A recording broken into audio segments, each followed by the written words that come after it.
Fui a los bosques porque quería vivir deliberadamente, enfrentar solo los hechos de la vida y ver si podía aprender lo que en ella tenía que enseñar.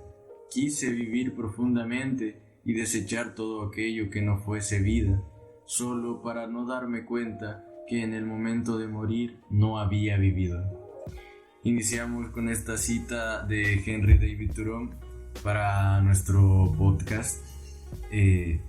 Eduardo, ¿qué opinas de la educación? Yo creo que la educación tiene muchos puntos de vista desde el que podemos abordar o siquiera entender la educación. El problema es que existen muchos tipos de educación. Existen muchas opiniones que podemos tener acerca de la educación. La pregunta, ¿qué opinas acerca de la educación? Bueno, En general. es demasiado general la pregunta. Tendríamos que enfocar un tema en específico de cómo ver la educación, puesto que la educación en general tendría que ser abordada desde muchos puntos de vista. Y para prepararnos para este podcast hemos tenido que estudiar Bastante. Hemos desmenuzado bastante nuestro tema del día de hoy, que es la educación, y nos gustaría abordarlo desde un tema bastante histórico y filosófico a la vez, puesto que tenemos varios autores que mencionar, la verdad. Exacto, nos vamos a remontar a aquellas épocas primitivas donde las personas no tenían ni siquiera mentores, no habían maestros, solo había mundo que explorar. Ahora que lo mencionas, mentor. ¿Qué es un mentor para ti? Un mentor es una persona que te ayuda a vivir, que te ayuda a explorar. Por ejemplo, en el antiguo Oriente, te mencionaba hace un rato que había el camino de Sravaka. Sravaka es el término en India al cual se le llama el discípulo. El discípulo es aquel que está dispuesto a entregarse en vida y alma y sin cuestionar a su maestro con tal de aprender. Pero, ¿qué es aprender para nosotros? Aprender realmente solo es, creo que para nosotros, millennials de hoy en día, es poder recordar un pedazo de información y ponerlo en otro lugar. Y la verdad es que escogimos este tema puesto que es algo que vivimos en carne propia, la verdad. Exacto. La educación de hoy en día la vivimos pues prácticamente durante 200 días al año más o menos, durante 12 horas. 9 meses de 12. 9 meses de 12, imagínate. Nos toca pues vivirlo en carne propia, por lo tanto creo que tenemos la oportunidad de hablar con propiedad acerca de esto. Sin embargo, no solo nos vamos a enfocar en la educación como tal en el día de hoy, sino que queremos ver desde los inicios que cómo se fue dando la educación. Y bueno, tenemos Y pequeño paréntesis para mencionar que educación no es lo mismo que aprendizaje. Así que métodos de aprendizaje tampoco vamos a estar hablando ahora, vamos a hablar de la educación. Ya que mencionas métodos de aprendizaje, la verdad hay un sinfín. Quiero realmente dormir escuchando un audiolibro para luego en la mañana despertarme creyendo que ya lo sé. Algo así como ese mundo distópico que mencionaban en Un Mundo Feliz de Aldous Huxley, que el acondicionamiento, decían que a las personas a los bebés, de hecho, a los bebés les ponían a cada casta como soy beta, no soy alfa, no quiero ser alfa. Había una clasificación bastante arraigada. Exacto. Y no es muy alejado a lo que somos ahora en día, ¿no? La verdad, ¿no? Soy blanco y no quiero ser negro, o soy negro y no quiero ser blanco, por algo que ha pasado desde hace mucho. Soy pobre pero soy feliz y no quiero ser rico porque los ricos son tristes. Exactamente, o porque se nos ha venido enseñando mediante prácticas sociales, la verdad. Hemos venido acarreando todo eso en nuestra historia, porque realmente, como lo que decía Darío Stancyber de Argentina, Ujú. que mencionaba lo que decía el rey Salomón en el Eclesiastés: no hay nada nuevo bajo el sol. Entonces, ¿qué pasa? Nosotros somos la reproducción y la copia y Mezcla. la mezcla, el amontonamiento de ideas, conceptos, como lo es este podcast.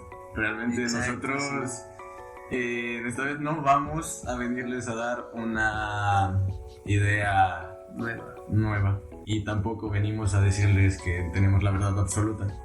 Solo queremos ser totalmente subjetivos el día de hoy. Somos un poquito Platón, un poquito Aristóteles, un poquito Descartes. Creo que mi dedo se cree Carl Sagan o algo así. Correcto, porque venimos siendo una mezcla de todo en el día de hoy, y queremos empezar en Grecia. En Grecia, En sobre Grecia. todo con Platón. Y claramente tenemos a Platón escrito en un archivo de Word en este momento, porque así de organizados somos. Platón, ¿qué decía Platón acerca de la... Platón decía acerca de la educación que habían bastantes tipos de receptores de la información, por decirlo así.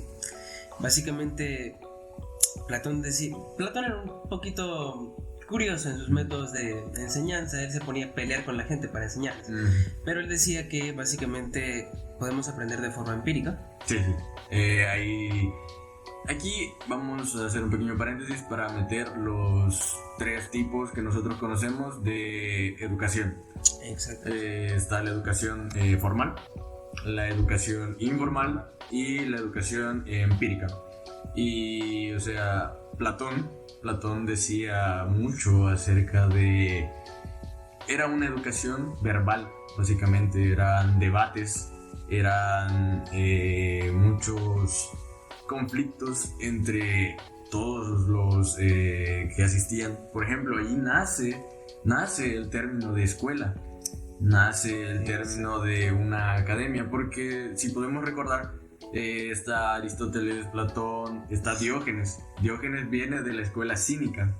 ¿Y qué son las escuelas? En ese entonces las escuelas eran centros o eran grupos de personas las cuales tenían una empatización hacia un tema, o básicamente en estas épocas era hacia una persona. Exacto.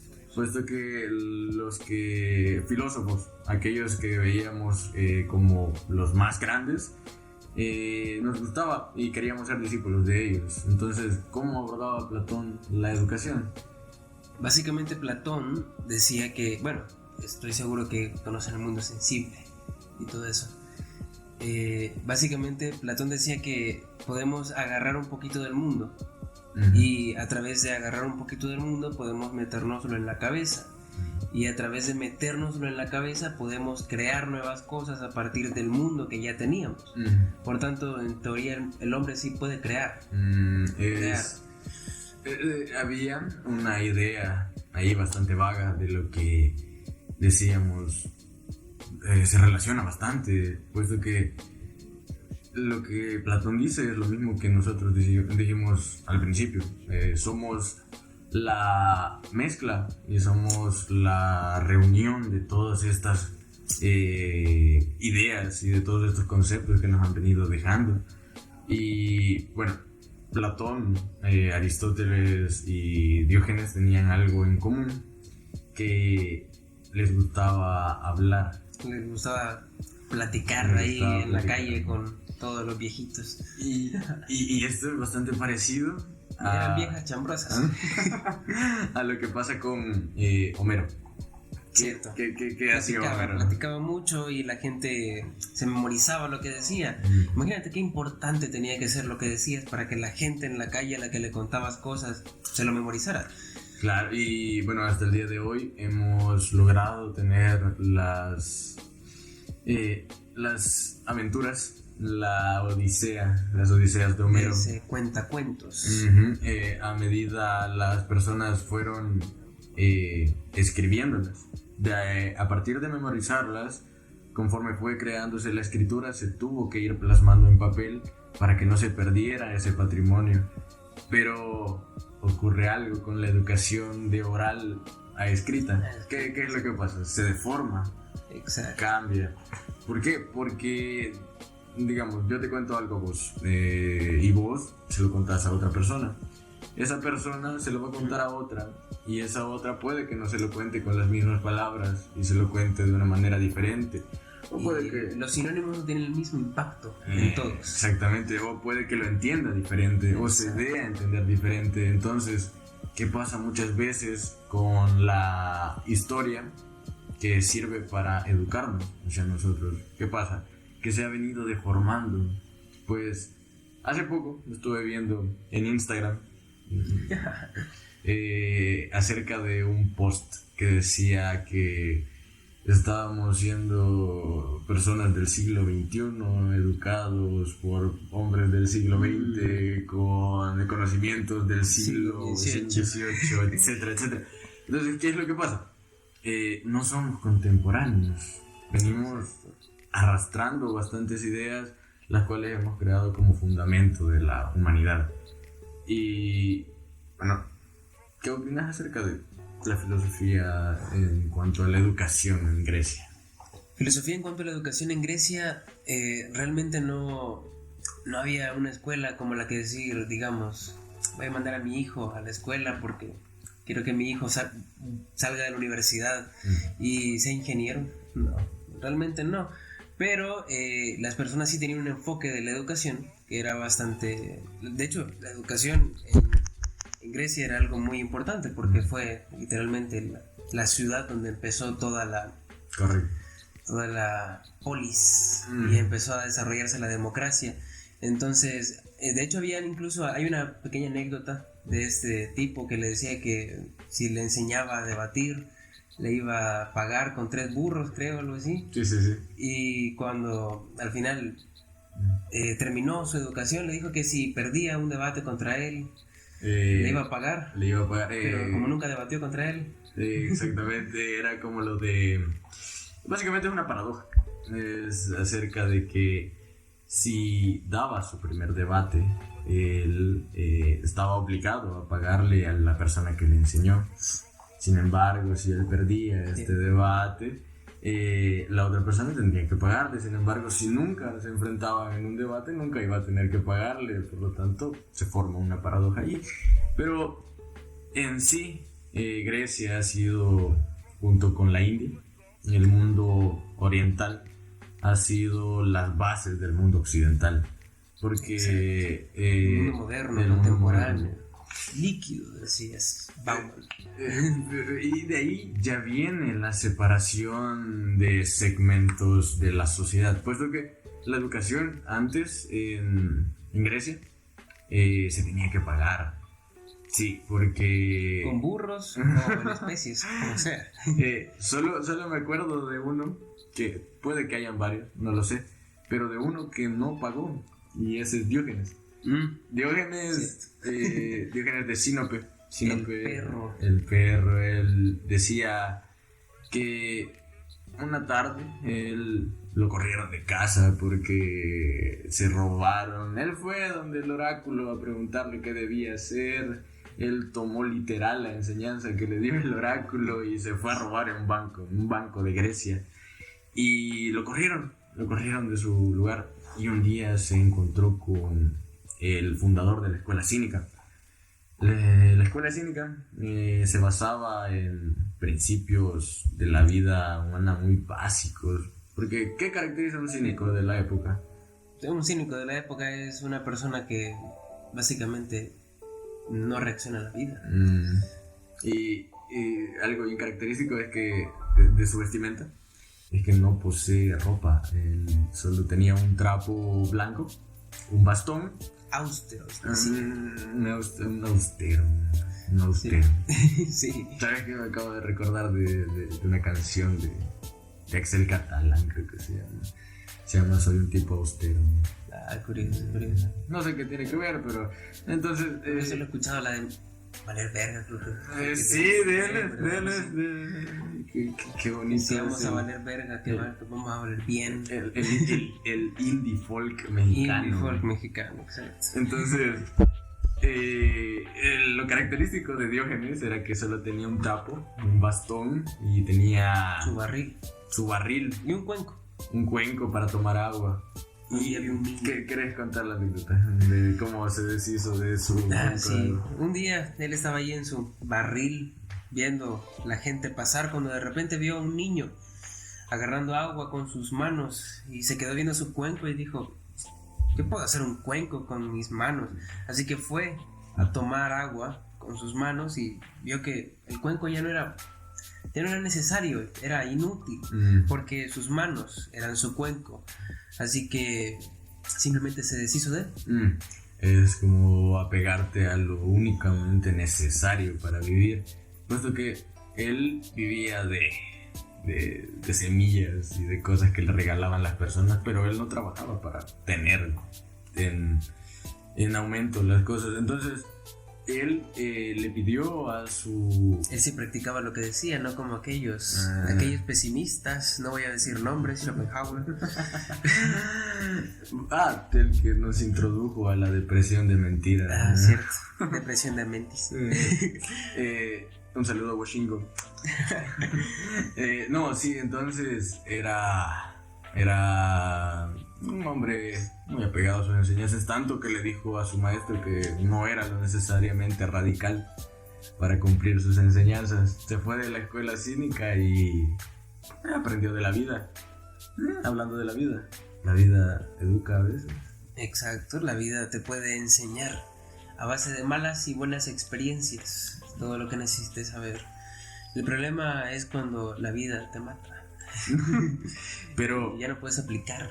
Pero te enseñó qué es lo que pasa después de la vida. Es necesario el morir. Y nos queremos saltar ahora a la privatización de la educación. ¿Qué pasaba con los monjes? Básicamente los monjes tenían un sistema jerárquico acerca de quiénes debían estudiar y quiénes no, porque algunos necesitaban ser líderes y otros necesitaban ser otros más del rebaño. Así que habían personas que tenían el dinero y el acceso a la educación, y habían otros quienes simplemente servían para servir a estos otros, para generar recursos. Y lo que vemos ahí, bastante apegado a lo que vemos ahora, es que realmente sí es necesario que existan de todo, porque tiene que haber una distribución siempre. ¿Qué pasaría si todos fuésemos doctores? ¿Quién haría las casas? ¿Quién ordeñaría la vaca para traernos leche? ¿Quién nos diera frijoles? Exactamente. ¿Quién los plantaría y quién los recogería? Entonces sí es necesaria una segmentación de quiénes deben hacer tal y tal cosa. El único problema es cuando nos asentamos. Porque un agricultor de hace 500 años no es el mismo agricultor de ahora. Porque el agricultor de hace 500 años no tenía el abono que tiene ahora, no tiene las avionetas que tienen los de ahora, no tienen ingenieros. No tienen la química la cual es utilizada hoy en día para la recolección. Entonces, pero ¿de dónde viene esa química? Del químico que estudió, del doctor en química. ¿De dónde viene? Del ingeniero. ¿Viene de toda la distribución? Sí, pero no debe haber una segmentación tan arraigada como lo que tenían los monjes. ¿Qué pasó? Hasta el agricultor tiene un poquito de Platón. Exactamente. y más de Diógenes. Exacto. Lo que pasaba era que los monjes se habían adueñado de las bibliotecas, de aquellas bibliotecas las cuales se habían escrito, pues no había tanta variedad de libros, la verdad, pero la poca educación que había era privatizada, era para ciertas personas. Por ejemplo, a Da Vinci le tocó así. Da Vinci era un... ¿Cómo se le dice cuando...? Discípulo. No, al hijo de que no... No está reconocido. Ajá. Ah, un bastardo. Un bastardo, exactamente. Él, al ser un bastardo, y todavía en el Renacimiento, imagínate, en la época del Renacimiento, cómo nos saltamos las épocas, ¿verdad? ¿Quién sabe? En la época del Renacimiento todavía los monjes privatizaban la educación. ¿Y qué tiene que ver esto? Los monjes tienen que ver con la religión. ¿Qué opinábamos de la religión hace poco? Es que la religión en muchas situaciones ha también privatizado mucha de la educación en cuanto a libros, en cuanto a conocimientos del mundo, básicamente, puesto que nunca es bueno que la educación caiga en las manos equivocadas. ¿Qué opinas acerca de eso? Solo que hablando de la educación monástica y todo eso, no existía ese mismo modelo como en Grecia, de que una persona fuera el gran maestro y todos fuesen sus discípulos, sino que ahí era un poquito más parecido al mundo moderno. Habían un montón de maestros y un montón de alumnos, así que había un montón de personas que llegaban a aprender acerca de un tema, y había muchas personas que daban su cátedra acerca de ese tema. El único problema es cuando surgen estos grandes filósofos de la India, que nadie les ponía tanta atención, así como ahora. Ahora no hay tanta atención acerca de ciertos filósofos. Realmente hoy queremos saber de cosas que queremos saber, entonces no es que un sesgo de confirmación. Exactamente. Acá hay un punto bastante bueno, entre comillas, porque ¿quién soy yo para decirte qué es bueno y qué no? Es que las escuelas monásticas fueron de las más importantes, si no es que la más importante institución educativa en la cristiandad latina, es decir, que influyeron bastante en cuando se hizo la educación, cuando se hizo la escuela como tal. Exactamente, en aquellos tiempos llamados los siglos oscuros, el oscurantismo, todo aquello que pasó, dice que tuvieron la importancia de mantenerse en el periodo alto medievo, más o menos. Y entonces el Renacimiento, no el de Italia, sino el Renacimiento carolingio, dice que nos insertan las reglas de los santos, las reglas de los monjes y monjas, las cuales requerían el estudio, dice, de una actividad, especialmente la lectura, la escritura y la copia de escasos manuscritos que habían por ahí de materias tanto como religiosas como seculares.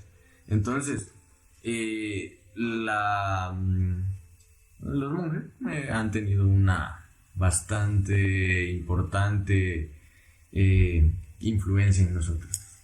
Y como mencionabas al principio, la educación escrita viene dada por los libros, y los libros se van tergiversando, porque lo que decía la gente no era lo mismo que se escribía en los libros, y después de tantas traducciones se va perdiendo un poquito el mensaje, pero aún así hay un ente regulador, lo acabas de decir, la religión. La religión regulaba el conocimiento, así que inclusive si se enseñaba algo, probablemente no esté escrito en los libros, porque la religión determinaba lo que se estudiaba y lo que se aprendía.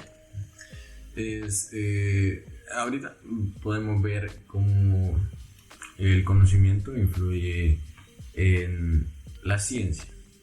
No vamos de lleno al método científico, pero para empezar, sabemos que muchos científicos fueron regulados por la religión. Exacto. Un ejemplo de ello es Galileo. Sí. ¿Qué decía Galileo? Galileo, el nuevo universo, literalmente. Hasta que al final decidieron matarlo por sus conocimientos.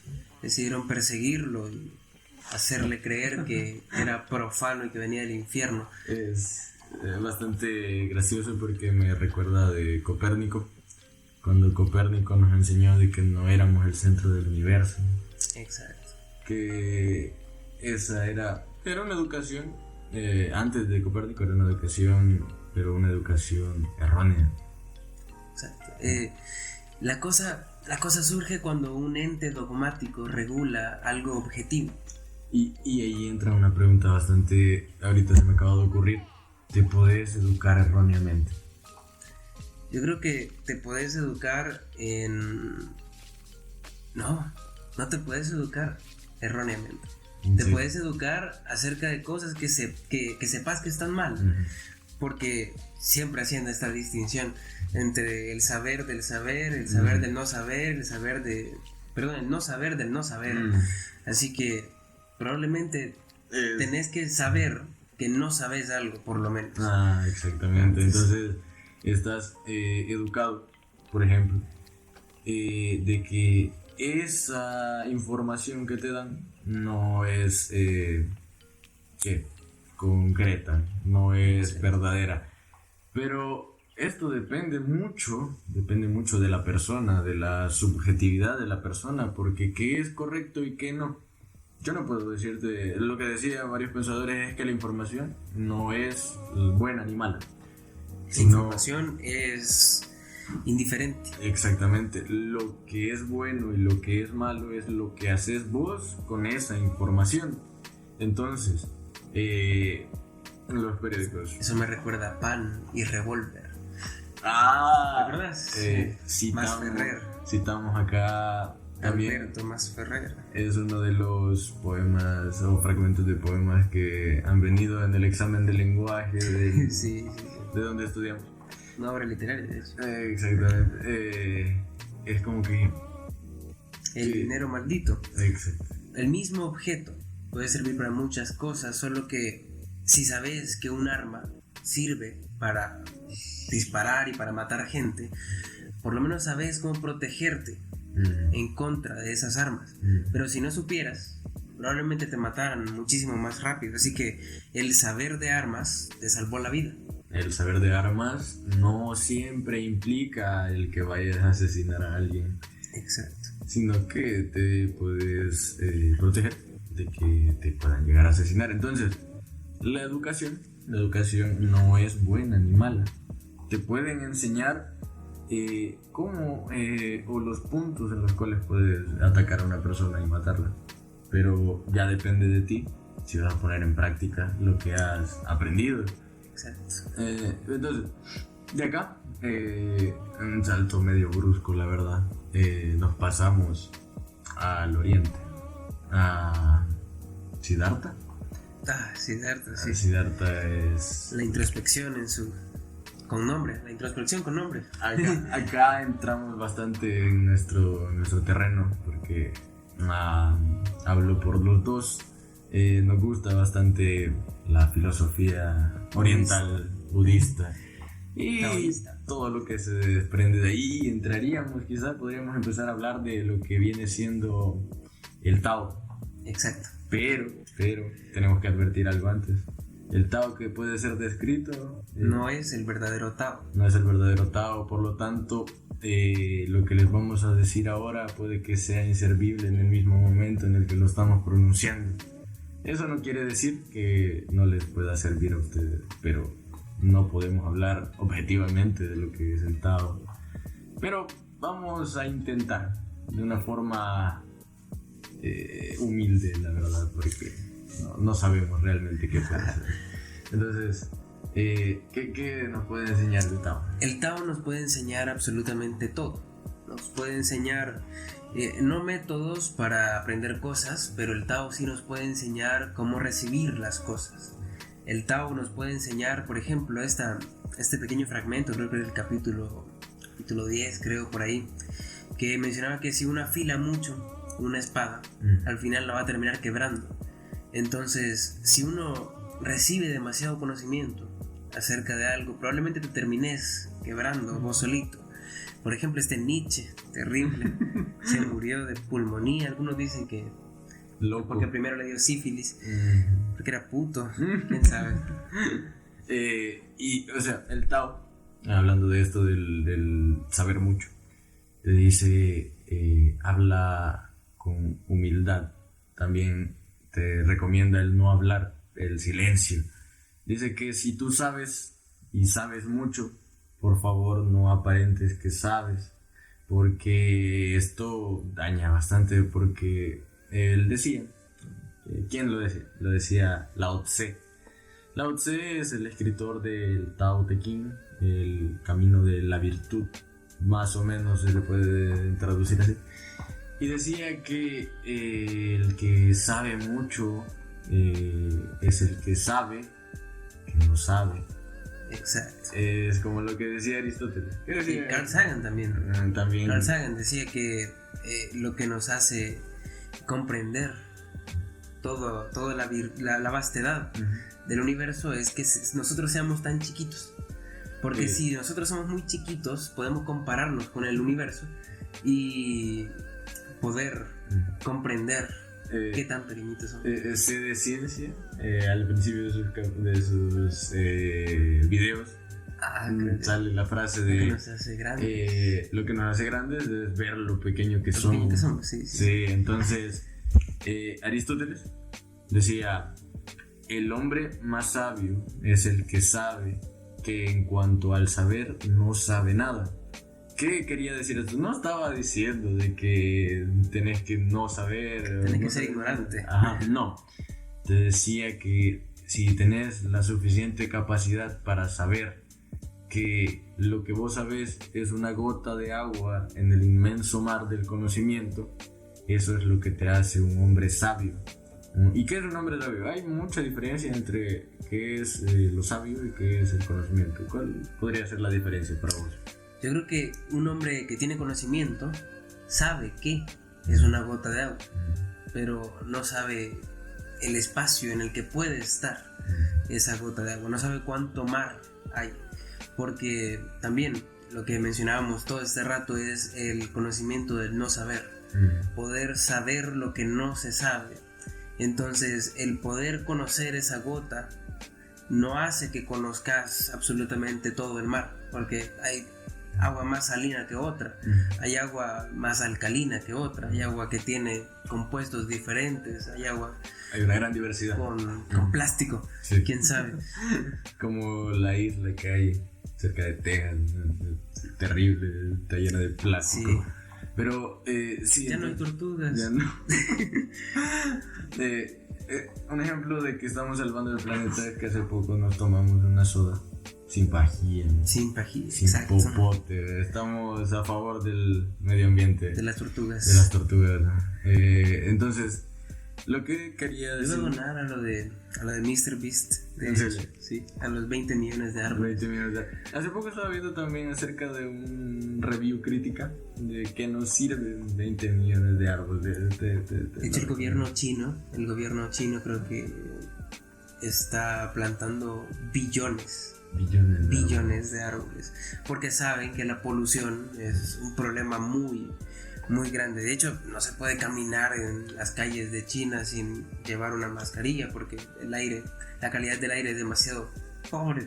Yo solo espero que no nos mate el CO2 de los árboles por la noche, porque demasiado de algo es malo, porque igual que el conocimiento. Exacto. Igual que la espada y el filo. Exactamente, porque ¿qué es lo que pasa con esto? Que entre más, a veces todo es bueno, pero en exceso hace muchísimo daño. La naturaleza debe ser regulada. Y nosotros debemos ser regulados, porque imagínate, ¿qué pasaría si el hombre no se comiese a la vaca? Habría sobrepoblación de vacas. No estamos diciendo que el hombre deba comer muchas vacas. El único problema es que nosotros no somos el único depredador de vacas. Exacto. Y ahorita sí estamos produciendo demasiadas vacas. Ahorita hay sobrepoblación de vacas porque nosotros no las comemos y hay demasiada producción de vacas. Es cierto, las granjas de ternera, vaca, de todo el ganado en sí. Tiene una gran demanda por las multinacionales de comida rápida y necesitan importar las carnes, pero entonces debemos comernos esas vacas. Exacto. Todo debe tener una regulación. Por eso lo de los árboles puede que tenga que tener una regulación. No podemos sembrar 20 millones de árboles. Es más, yo siento que va a haber un gran cambio en el ecosistema de esa parte si se siembran todos esos árboles, ¿no? No, es que creo que la organización está Team Tree, no sé, no me acuerdo cómo se llama. El punto es que tiene varias como sedes en muchos lugares y hacen un estudio del terreno. El terreno y cómo va a afectar al ecosistema. De hecho, hay un video en YouTube por ahí. Todo esto está en inglés, por supuesto, porque en sí ni siquiera creo que no ha llegado a la comunidad en español. Creo que lo de los 20 millones, nadie habla en español, nadie habla de los 20 millones de árboles. Pero este video hablaba acerca de los impactos que tendría sembrar 20 millones de árboles en un mismo lugar. Y habría muchos desequilibrios.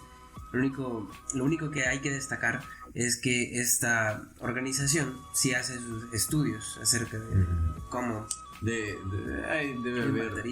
Exactamente. Si igual el terreno de abajo puede que sean bastante alterados por medio de las raíces, por medio de los aportes al suelo que le va a dar el árbol, puede que la tierra cambie, etc. Entonces, la filosofía oriental nos dice eso: el exceso de conocimiento, el exceso de la educación, no siempre es buena. No siempre es buena, termina volviendo locos. Casi como lo que decía Bukowski acerca de ser escritor. Hablaba y decía que a Hemingway le dieron electroshocks y se disparó. A Dostoyevsky lo pusieron enfrente de un pelotón de fusilamiento y tú quieres ser escritor, te preguntas todavía. Entonces, no mucho de algo siempre va a ser bueno. Entonces el Tao te dice que te enseña la filosofía del Wu Wei. El Wu Wei es la no acción, el no actuar. Al de Migala, el Hobbit, le gusta bastante el no actuar. Pero esto no te dice que te quedes en tu casa viendo memes. Que sea huevón. Exactamente. ¿Qué es lo que te dice el no actuar, básicamente? El no actuar te dice que no tenés que desequilibrar las cosas. Básicamente no realizar esta interacción entre la información y el mundo que aprendes con las cosas. Cito al Hobbit y decía, ¿quieres cambiar al mundo? No creo que se pueda, porque el mundo es sagrado. Si lo tomas como un objeto, lo pierdes. Entonces, ¿qué te dice? No es bueno estar adaptado al 100% a una sociedad enferma, pero es mucho más fácil, dice. Y aquí entra en contexto bastante lo que decía Nietzsche con el superhombre. ¿Por qué? Porque toda tesis tiene una antítesis. El Tao te enseña a no actuar, pero ¿qué te dice Nietzsche del no actuar? Te dice que tenés que ser el puente. Tenés que actuar para ser el superhombre. No para hacerlo, para hacer al superhombre. Porque estamos en camino.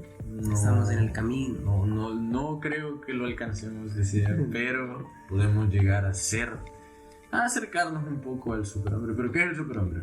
El superhombre es el ser perfecto, el ser renacido, el ser que básicamente ya evolucionó. No es una evolución del ser humano, es un renacimiento de cualquier ente.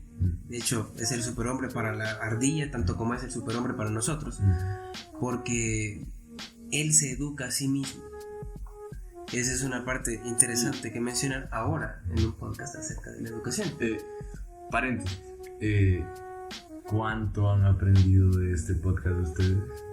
Cierto. Háganse esa pregunta en este momento. ¿Cuántas cosas de lo que han escuchado no lo sabían y ahora lo saben?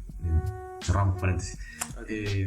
Entonces seguimos con Nietzsche. Nietzsche decía que no es bueno estar bien adaptado a la sociedad y ser uno con el todo. Decía que nos convertiríamos en, así habló Zaratustra, libro de Friedrich Nietzsche. Dice, nos convertiremos en el último hombre. El último hombre era aquel que tenía todo. casi lo que somos ahora. Porque si tenemos hambre, ¿qué hacemos? Le decimos Uber Eats, le decimos a Rappi, le decimos... en nuestro caso. Básicamente hoy ya no tenemos que cazar. Exacto. Ya no tenemos que rebuscarnos por la comida, sino que veníamos de camino a casa y pasamos a un puesto de tacos y nos lo dieron en nuestras manos, básicamente. Entonces, ¿qué nos está pasando? ¿Nos estamos convirtiendo en el último hombre? Sí, solo que ahora hay una nueva forma de cazar, siento yo. Es una forma de pensar que he tenido desde hace tiempo. Creo que hay que cazamos información, porque salimos a estudiar, a formarnos, a ser ingenieros, y esa es nuestra forma de cazar, es nuestra expresión de vaya, yo aporto algo a la sociedad, yo soy alguien. Yo no puedo cazar un mamut, pero puedo hacer un circuito electrónico. Pero ahora que hablas de circuito electrónico, dato curioso, nosotros estudiamos electrónica. Cierto. En nuestro primer año cursando electrónica, podemos darnos cuenta de que el conocimiento que hemos obtenido acerca de electrónica lo hemos obtenido por nuestra cuenta. Exacto. ¿Qué opinas de eso? Básicamente ni siquiera ha servido de guía, ha servido como temario el colegio solamente, ni siquiera como guía, porque una guía te propone ejercicios, te pone retos, te enseña incluso un poco acerca del tema, pero el colegio ha servido de temario solamente. Espero que no nos demanden por esto. Emiliani, por favor. Pero sí, básicamente hemos cazado nuestra información y me gustó bastante. Creo que usaría esa alegoría de cazar información. Cazar información, sí. Entonces, cada mañana de este año me he levantado a cazar, ¿sabes? Yo me levanto como a las 12. Siempre llego tarde. Pero espera, ¿qué es tarde para vos? Tarde, bueno. ¿Tarde para qué? ¿Hemos aprendido algo? Realmente no, así que... Entonces, no has llegado tarde, has llegado a tiempo. He llegado a tiempo. Entonces, Nietzsche nos dijo eso, que tenemos que buscar por nuestra propia cuenta y tener que lanzarnos, tener que sacrificar todo aquello que nos hace humanos para poder ser un cambio, para poder llegar a aspirar al superhombre. Y acá Eduardo va a continuar con Nietzsche. ¿De qué estabas hablando? De que la contradicción, la antítesis del ser uno con el universo es el superhombre. El superhombre, sí. El superhombre es el universo, básicamente. No hay que ser uno con el universo, sino que ser el universo. Hay que básicamente hacernos. Como esto, Zygmunt Bauman y este otro, no me acuerdo cómo se llamaba este tipo, es sociólogo. Pero en este documental del siglo del yo, decía que nos estamos volviendo más individuos, the century of the self. Nosotros nos estamos buscando el ser universos, en ser mundos, cada uno, en vez de aportar al mundo, porque estamos en la sociedad individualista. Paréntesis. ¿Sí? We live in una society. Tenía que decirlo, lo siento. Sí. Pero sí, entonces había una frase que decía que si cada quien cuidase su árbol, claro, metafóricamente, el bosque sería mucho más grande. Se habla del individualismo y no perdiendo la empatía por la sociedad, porque es necesario, la sociedad es necesaria, puesto que en Zaratustra, así habló Zaratustra, el viejo, el sabio con el cual se topa Zaratustra cuando baja, que nos dice acerca de la sociedad. Dice que la sociedad no aprecia al pensador. También quisiera mencionar acerca de este ejemplo que se da en Utopía de Tomás Moro, que dice que si está lloviendo afuera y todo el mundo saca su paraguas, nos vamos a preocupar por nosotros mismos. Y ese sería el mundo ideal para el capitalismo. Pero para el comunismo, todos trataríamos de que todos estuviésemos adentro de una casa. Pero ¿qué pasa si estás en tu casa y ves a una persona mojándose en la calle? No vas a salir a mojarte vos, que estabas en tu casa, seco. Pero en una sociedad comunista ideal, sí tendrías que salir, porque si se moja el vecino, te tenés que mojar vos. ¿Sabes que me acaba de acordar de un meme? Acerca de que alguien comparte sus memes, pero alguien le reclama y le dice que son nuestros memes.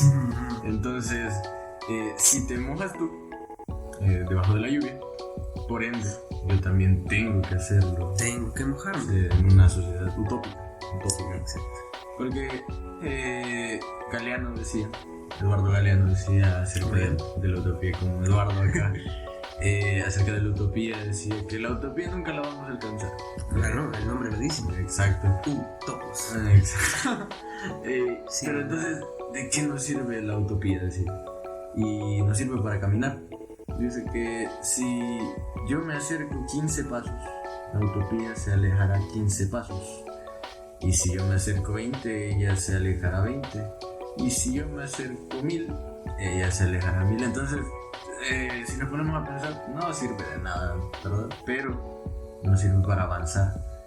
Quizá no hemos avanzado de la forma más correcta posible en la sociedad. Sin embargo, sí, también hay que ver a qué utopía nos estamos refiriendo, porque hay utopías de utopías, hay utopías utópicas incluso, porque hay muchas convenciones diferentes, hay muchas opiniones acerca de qué es la verdadera utopía. De hecho, ya Aristóteles planteaba su versión de la utopía, a pesar de que no existía el término.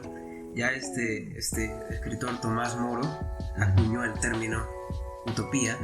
Luego empezaron a surgir estos libros distópicos que son lo contrario de la utopía. Pero también Neil deGrasse Tyson, creo que fue, que decía que la sociedad utópica para él sería una sociedad científica. Pero hay muchas críticas acerca de si todo el mundo fuera objetivo, nadie se daría abrazos, porque ¿para qué darse el abrazo? Es casi como lo que decía Lao Tse con el silencio. Justo ayer hablaba con mi papá acerca de eso, de que a Lao Tse le gustaba bastante el silencio, y una vez en sus caminos que salía a caminar en las mañanas, había un vecino de Lao Tse, el cual le gustaba salir detrás de él, solo por verlo. No estaba interesado en el Tao, pero un día un amigo del vecino se pegó a él y ambos fueron siguiendo a Lao Tse. Y ese día en especial estaba hermoso, y el vecino dijo: este día está hermoso y me gusta. Lao Tse se volteó y llamó al vecino y le dijo que no volviese a traer a ese charlatán. ¿Por qué? Porque él tiene ojos para apreciar de que el día está hermoso. Entonces no tiene la necesidad de que el otro tipo le venga y le diga que ese día está hermoso. Entonces, imagínense si todos fuésemos así, comparado a lo que si todos fuésemos objetivos. Exacto. Entonces, ¿qué? ¿Todos guardaríamos silencio? ¿Todos seríamos...? ¿De dónde vendría el arte? La expresión. El amor. Y hablando de arte, la contemplación del arte. Schopenhauer. Una forma de evitar el suicidio filosófico. Exacto. ¿Qué decía acerca de la contemplación del arte? La contemplación del arte es una forma de liberarnos de las cadenas de la voluntad, porque la voluntad es amigo tóxico que todos tenemos, pero que al fin y al cabo sigue siendo nuestro amigo, porque no nos podemos despejar de él, no podemos simplemente decirle adiós y mudarnos, sino que nos va a seguir siempre, nos va a escribir por WhatsApp y después se va a hacer otro Facebook para agregarnos y decirnos ¿por qué me bloqueaste el WhatsApp? Así que básicamente la voluntad solo se puede solo podemos alejarnos de la voluntad de unas 3 formas máximo, como mencionaba Schopenhauer, y una de estas es la contemplación del arte. Si nos ponemos a escuchar música en silencio mientras no pensamos en esta canción será muy aclamada por la crítica, o esta canción tendrá muchas millones de reproducciones en Spotify, sino que simplemente adorando las notas, poniendo la atención al arte, sin pensar en otra cosa. Así podemos liberarnos un poquito de la voluntad, de esas ganas repentinas de ir a comprar una Maruchan aunque no tengamos hambre, pero como está barata y tenemos gula. Qué pecadores capitales somos. Realmente sí, la contemplación del arte sería algo que todas las personas deberían tener en su día a día, hacerlo parte de ellos. Entonces, cabe destacar que es una forma de liberarte de la voluntad temporal. Solo mientras estás contemplando el arte, ¿no? Después seguís siendo preso. Y ustedes se preguntarán que por qué acabamos de meter a Schopenhauer acá. Y es porque Schopenhauer es muy afín a la cultura oriental. Él ¿cómo se dice cuando te recomendaba? Él te introduce bastante al budismo. Y que es el budismo. El budismo no es una religión. No es una religión como nos dijeron en la escuela. Es una filosofía de vida. Es una filosofía de vida, claro. Es una recopilación de conocimientos en los cuales tú, siendo cristiano, puedes ser budista. Tú, siendo un judío, puedes ser budista. Si esa es tu verdad. Exacto. ¿Y qué implica ser un budista? ¿Qué busca el budismo? El budismo busca la verdad, como decía. Busca poder explorar el mundo y encontrar tu verdad. Y si tu verdad está en el Dios judeocristiano, tu verdad está ahí. Si tu verdad está en, no sé, el monstruo espagueti volador, ahí está tu verdad. Así que sé de esa religión mientras sos budista. Tenés que hacer la introspección y decir, ¿realmente el monstruo espagueti volador es la doctrina más afín a lo que pienso? ¿Es la doctrina más certera acerca del mundo? ¿Es lo que describe mejor a todos los fenómenos que ocurren en este mundo y en el mundo de las ideas? Sacando de nuevo aquí a Grecia. Entonces, tú, siendo un practicante de cualquier otra religión, al buscar la verdad, tu verdad, porque no es la verdad absoluta, sino tu verdad subjetiva, estás siendo inconscientemente e indirectamente un budista. ¿Por qué? Siddhartha Gautama, más conocido como el iluminado. ¿Quién es el iluminado? El Buda. Buda no es el gordito que ustedes ven en las figuras en las tiendas chinas, no. Este príncipe.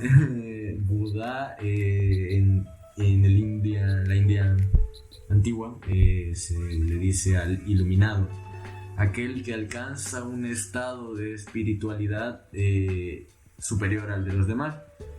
Todos nosotros ahorita estamos en el samsara. El samsara es el estado de vida y muerte, de nacer, crecer, reproducirse y morir, el que te enseñan en ciclo de la vida. En primer grado, que llevas una maqueta y expones acerca de que naces, creces, te reproduces y mueres.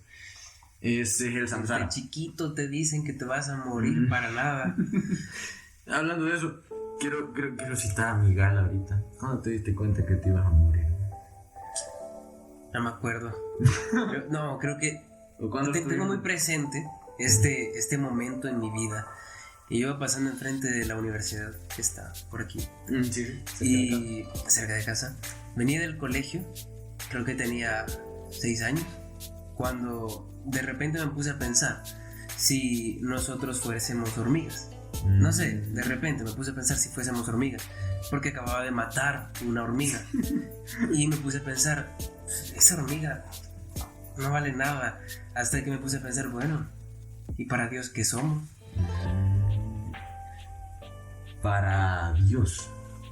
Para Dios, ¿qué ¿Qué- somos? qué? Somos hormigas. ¿Qué es Dios? ¿Qué es Dios? De aquí Espinosa. Nos acabamos de meter en un gran problema. Porque cómo definir lo indefinible. Exacto. Y pues ahorita no sé por qué, pero quiero decir esto acerca del ateísmo y del nihilismo. Me causa mucha gracia porque lo explican demasiado mal, el ateísmo y el nihilismo. Aquel ateo dice que no cree en nada, ciertamente, ¿verdad? Pero al ser un ateo cree en esa... Cree en su no creencia. Exacto. No puedes creer o no puedes no creer en nada. Entonces, al no creer, crees en que no crees. Entonces, no eres un ateo 100%, ni eres un nihilista al 100%. Así que solo quería decir eso, porque me molesta bastante el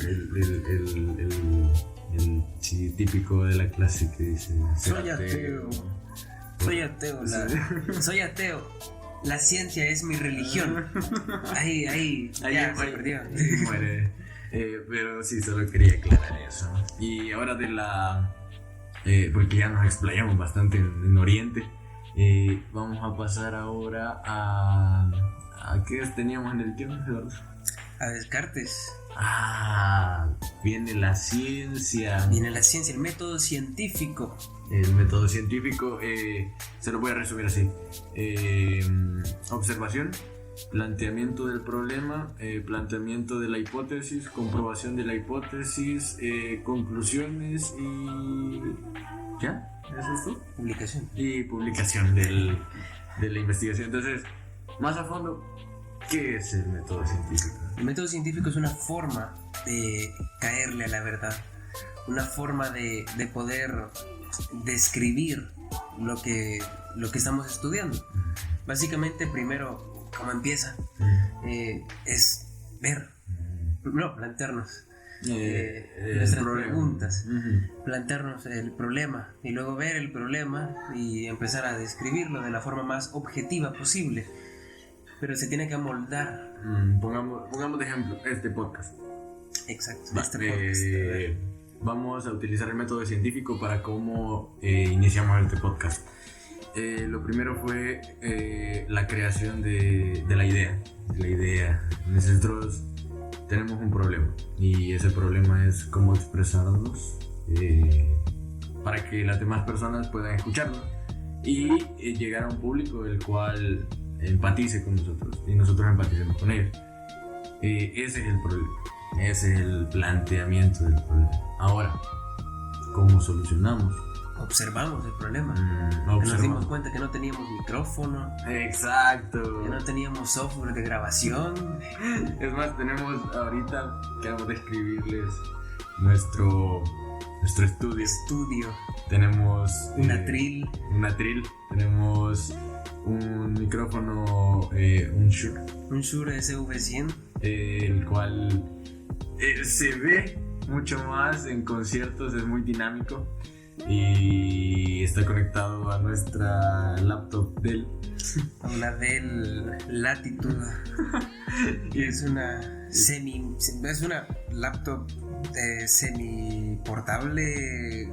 No, es portable porque es una laptop, pero a lo que me refiero es una semi mini, porque no es precisamente mini, pero tampoco es una laptop normal. Imagínense, están aprendiendo cómo ustedes pueden empezar a hacer un podcast. ¿Sí? No necesariamente tienen que tener un estudio. Y entonces... Tampoco necesariamente tiene que ser de filosofía. Exacto, tienen que ser de lo que ustedes quieran. Y ese fue el observamiento del problema y el planteamiento del problema. Ahora, teníamos todas esas la observación. Teníamos todos esos problemas, entonces teníamos que buscar una forma de solucionar. Exacto. Y ahí vienen las hipótesis. Pensamos, vamos a buscar un micrófono en eBay, a ver si viene alguno que sea barato y que se escuche bien. Y empezamos a buscar estos montones de micrófonos de condensador. Pero nos dimos cuenta que necesitábamos mucho más que el micrófono de condensador. Necesitábamos una Phantom Power, necesitábamos una interfaz de audio. Saludos, Jaime. Saludos, Jaime. Necesitábamos estos adaptadores de XLR a Jack 3.5.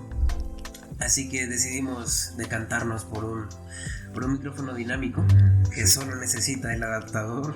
El adaptador de XLR de plug a 3.5 milímetros. De grandote. Sí. Así lo compramos. Lo pedimos en Radio Shack. Deme un adaptador de grandote a 3.5, por favor. Y él entendió muy bien. Entonces, esas son las hipótesis para resolver el problema. Ahora, comprobación de hipótesis. En eso estamos en eso estamos ahorita, en el diálogo.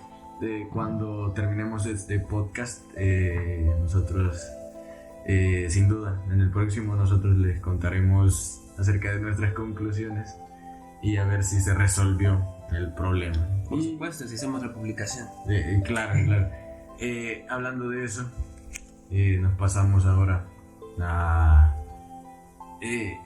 la conexión que ha tenido la religión con los científicos en cuanto a la ciencia. Muchos, es más, el que creó y descubrió la teoría del Big Bang fue un sacerdote. También varios de los que contribuyeron al método científico eran religiosos. Es más, el padre de la biología, Mendel, era un padrecito por ahí. Exacto, pero aportó sumamente grandes conocimientos a la ciencia, a la biología, a la creación y el intercambio de genes, etc. Entonces, ¿qué nos dice esto? No siempre la ciencia y la religión son enemigos, sino que no son antónimos. Exacto, pueden trabajar muy bien, solo que no se cierren a nuevas cosas. Exacto. Por eso decía Lao Tse, estar a la izquierda es tan peligroso como estar a la derecha, como tan peligroso permanecer en el centro. Tiene que haber un movimiento de equilibrio. Si te haces muy a la derecha, muévete a la izquierda. Y si te mueves muy a la izquierda, muévete a la derecha. Para mantener el equilibrio, no siempre estático. De hecho, quiero contar esa anécdota que me pasó hace tiempo, hablando con un muchachito que me dijo, a mí no me gusta hablar de Dios porque me gusta la filosofía. Y yo le dije, ¿por qué? Porque la filosofía va en contra de Dios. Y me puse a reír. Porque me quedé pensando, ¿en serio nunca ha agarrado un libro de Spinoza? ¿No conoce a Descartes? Además, a Spinoza lo echaron de su comunidad judía para darnos una idea diferente de lo que él concebía como Dios. Exacto. Entonces, y Spinoza es uno de los filósofos más reconocidos y uno de los pilares en cuanto a la filosofía. Tomás de Aquino también. Santo Tomás de Aquino. Las 12 vías para encontrar y para demostrar la... 7 vías. 7 son para demostrar la... Se enseñan 5, pero hay 2 por ahí, creo. La existencia de Dios. Uno es la paradoja del motor inmóvil. Cierto. Interestelar, ahí está, Interestelar surgió. Eduardo va a explicarles un poquito acerca de qué es la paradoja del motor inmóvil. Básicamente, si existe algo tuvo que haber creado ese algo. Pero si ese algo existe, entonces algo tuvo que haber creado ese Eso ente. que ya existe. Entonces, en algún punto tiene que terminar. En algún punto algo tuvo que no existir desde la creación de algo. Tuvo que existir desde siempre. O existir en otro plano, donde no sea necesario que algo exista para crear otra cosa, sino que simplemente existe desde siempre. Para que lo entiendan un poquito más, por si no lo entienden, es acerca de, digamos, tenemos una canica azul. ¿Y qué creó esa canica? Tiene que haber algo que haya creado esa canica azul. Ok, digamos que esa canica azul fue creada por una canica más grande verde. Ok, pero ¿quién creó esa canica verde? Una canica naranja. Ok, pero ¿quién creó esa canica naranja? Entonces, tiene que haber una canica la cual no fue creada, sino que solo estuvo ahí en un momento. Y a partir de esa canica transparente. A partir de esa canica nacieron las demás canicas. Entonces el motor inmóvil se refiere a que para que haya movimiento debe haber un primer empujón, ¿verdad? No necesariamente debe existir ese primer empujón para que el motor funcione. Por eso es el motor inmóvil. Funciona estando inmóvil. Entonces esa es una forma de demostrar la existencia de Dios, según Santo Tomás de Aquino. Ahora pasemos a otro bastante conocido. Lo castigaron y lo metieron preso a Galilei. Galilei, ¿cuándo fue? 1600. 1600. No, 1500 y la mitad. Imagínense. Fue encarcelado y fue bastante duro para la ciencia de aquella época el expresar esos conocimientos y querer quitarle la venda de los ojos a la población en sí. ¿Y qué tal? ¿Qué más le agregamos? Fue perseguido. O sea, hablando de Galileo Galilei, sí, fue perseguido. Pero yo quería mencionar a Chomsky. De ese tiempo. Quería mencionar estos tipos de educación. Menciona Chomsky. Que dice que hay diferentes objetivos para la educación. No métodos de enseñar, sino objetivos. ¿Para qué enseñar? Decía que está el objetivo tradicional, que es hacerte independiente, hacerte autodidacta, hacerte capaz de poder aprender por vos mismo y buscar por vos mismo. Y está el objetivo un poquito más moderno, que surgió hace poquito, que es el objetivo de adoctrinamiento. El objetivo de hacerte memorizarte cosas, de hacerte una máquina de producción, ya sea una máquina de producción de chapas de puertas, como una máquina de producción de artículos de periódicos. Lo mismo, podés ser un periodista mediocre, así como podés ser un hacedor de chapas mediocre, una persona en la media. Así que básicamente esos son los dos objetivos que plantea Chomsky, ganador del premio Nobel. Si alguno no lo conoce, le recomiendo sus teorías acerca del aprendizaje del lenguaje. Muy interesante. Lingüista, sí.